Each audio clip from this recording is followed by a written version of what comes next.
No one knows their way around Spartanburg County better than Johnny Revan. He's been working for the county for 50 years. I've built and replaced just about every bridge on our county roads. But nothing could prepare him for September 27th. I've never seen a storm like this hit the whole county, and it's hard. Me and the director, Travis Brown, we rode around that Friday, and we just checking things out, and we're looking at each other thinking, we're gonna be months getting this cleaned up. So Spartanburg County roads and bridges went to work. 22 crews in all in 12-hour shifts. Old country boys that love to get out there and work. They know it's their job and they're there. We don't have to tell them what to do, they know what it is. But it wasn't all smooth. I had some crews that went in that morning to cut some trees out, and they got in there and then they got blocked in because trees fell behind them with power lines. We're not licensed to work around power. We're not trained to work around power. And now, last Friday, our crews, along with the contract crews, we had all the roads open. Their job now turns to picking up all the debris left along Spartanburg County roads. Revan says, don't worry, they're coming to your street. The way my department has always looked at it, we're here to serve the citizens, and that's what we're going to do. And that's First Responder Friday.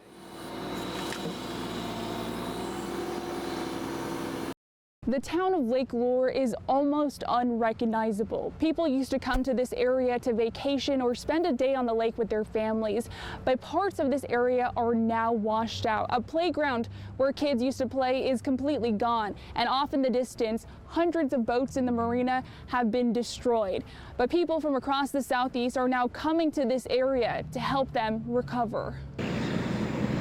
The once blue waters of Lake Lure are now filled with trash and debris from Hurricane Helene. The storm flooded the town, washing away boats and docks. It's unreal the amount of devastation there is. I mean, it's got to be one of the worst in the Southeast history. City Hall is under mud.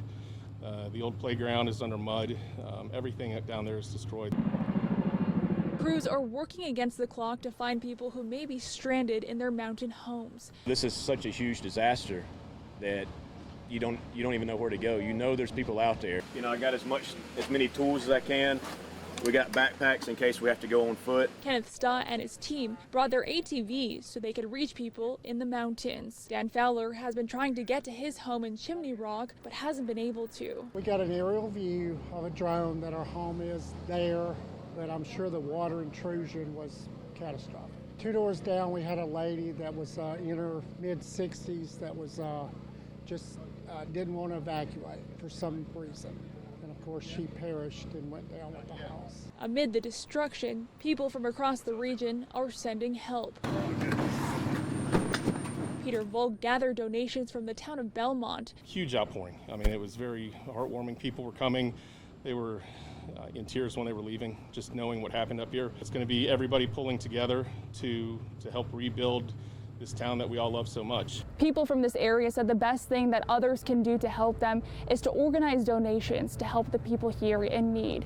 In Lake Lure, Chloe Salsameda, 7 News. Recovery efforts continue after Hurricane Helene washed away entire communities in western North Carolina. We are making headway. We're a lot farther along than we were a week ago. Retired firefighter Jason Holt with the Stonehouse Drone Institute is working on the ground and in the air in coalition with search and rescue teams from across the country in some of the hardest hit locations. We're flying freehand, searching for anyone who might still be alive. Yeah, see, look right here. Weaverville Fire are few of the crews behind the controls working in Swannanoa, remarkably still locating people in unreachable areas a week after the storm. So we did find the gentleman. He was walking up through here. During certain hours, Holt tells us thermal and infrared technology is being operated while others are going door to door checking on neighbors. As the search and rescue operations continue, the need for help and additional resources will continue for weeks to come, but the community says they're resilient and doing whatever they can to come together.